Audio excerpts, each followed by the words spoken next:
Bienvenidos a esta guía técnica sobre HP Victus 15 FA1010NS. Somos Kelatos Informática, expertos en reparación técnica. Recogemos tu equipo a domicilio, realizamos diagnóstico y te enviamos presupuesto antes de reparar.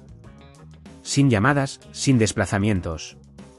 Estamos ubicados en calle Joaquín María López 26, Madrid. Cómodo, transparente y profesional. Enlace en la descripción. Hoy vamos a hablar sobre un problema bastante común, el HP Victus que no enciende. Este síntoma puede ser frustrante y puede deberse a diversas causas, como una falla en la placa base o un problema en la fuente de alimentación. Si no se repara a tiempo, podrías perder datos importantes o agravar los daños en el dispositivo. Para esta reparación, necesitarás algunas herramientas básicas, un destornillador de precisión, pinzas, una fuente de alimentación compatible, y una superficie plana para trabajar. Asegúrate de tener todo a mano antes de comenzar. Primero, apaga el portátil y desconéctalo de la corriente.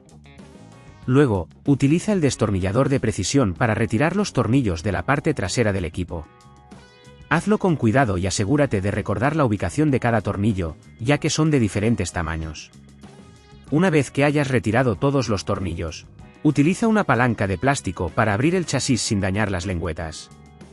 Ahora que tienes acceso a la placa base, localiza el componente que parece dañado.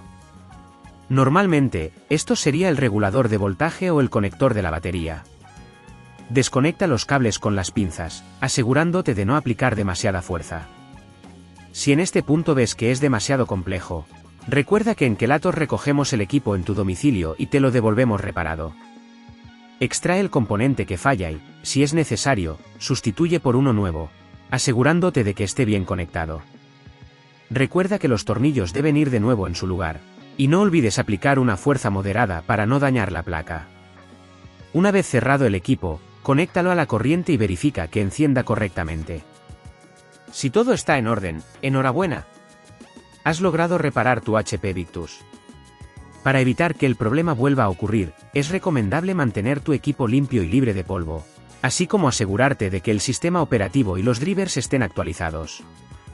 Si no quieres arriesgarte a dañar tu equipo, en Kelatos lo recogemos, reparamos y devolvemos a tu domicilio en toda la península. Enlace en la descripción.